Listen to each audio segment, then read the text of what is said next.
یہ جو یحسدون کا لفظ ہے عربی زبان میں لغت میں یہ حسد سے لیا گیا ہے. اور حسد کسے کہتے ہیں؟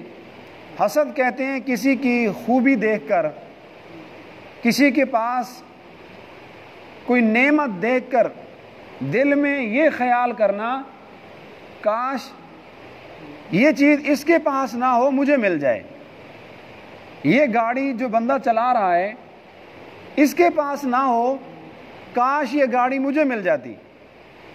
یا یہ خیال کرنا کہ یہ نعمت، یہ چیز جو اس کے پاس ہے مجھے مل جائے، اگر مجھے نہیں ملتی تو کم سے کم اس کے پاس یہ چیز نہ ہو، یہ چیز اس کے پاس ضائع ہو جائے. اس کو حسد کہتے ہیں. کسی کی خوبیوں کو دیکھ کر جلنا، کسی کے پاس مال کی فراوانی، اس کی اچھی گاڑی کو دیکھ کر، اچھے مکان کو دیکھ کر یہ تمنا کرنا کہ مجھے مل جائے یا کم سے کم اس کے پاس نہ رہے، ضائع ہو جائے، جل جائے، اس کا نقصان ہو جائے، اس کو حسد کہتے ہیں. اور حسد یہ روحانی بیماریوں میں سے ایک بہت بڑی خطرناک بیماری ہے.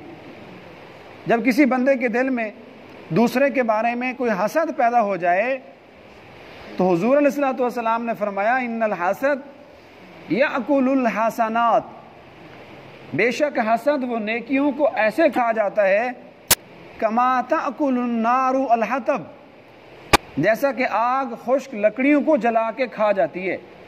تو انسان کی نیکیاں حسد کی وجہ سے ضائع ہو جاتی ہیں. بندہ نمازیں پڑھتا ہے، تلاوتیں کر رہا ہوتا ہے، ذکر اذکار سب کچھ نمازی ہے، اچھا بھلا دیندار بندہ ہوتا ہے، لیکن اس کے دل میں دوسروں کے بارے میں حسد ہوتا ہے، اور حسد کی وجہ سے اس کی ساری نیکیاں چٹ ہو جاتی ہیں، ضائع ہو جاتی ہیں. اور جو بندہ حسد کرے تو وہ دوسروں کے لیے بڑا خطرناک بھی ہوتا ہے. اس لیے اللہ تعالیٰ نے اسپیشل ایک سورت نازل فرما کر حاسدین کے حسد سے پناہ مانگنے کا طریقہ سکھلایا. وَمِن شَرِّ حَاسِدٍ إِذَا حَسَدَ، کیونکہ ہم حاسد کا مقابلہ نہیں کر سکتے. ہاں اتنا کر سکتے ہیں کہ اللہ تعالیٰ سے دعا کریں اور اس کے شر سے پناہ مانگیں کہ اے اللہ میں حسد کرنے والے کے حسد سے پناہ مانگتا ہوں. اذا حسد، جب وہ میرے خلاف پلاننگ کرے، جب میرے خلاف وہ منصوبے بنائے تو میں اللہ تو اس سے پناہ مانگتا ہوں. تو یہ یہودی لوگ، غیر مسلم لوگ حضور علیہ الصلوۃ والسلام کے زمانے میں بھی اور اب بھی آپ علیہ الصلوۃ والسلام پر، آپ کی شریعت پر ہمیشہ سے حسد کرتے آئے. اور جب کسی کے بندے کے دل میں حسد آتا ہے نا تو پھر وہ محسود علیہ پر، یعنی جس پر حسد کیا جا رہا ہوتا ہے اس پر عجیب و غریب اعتراضات کرتا ہے.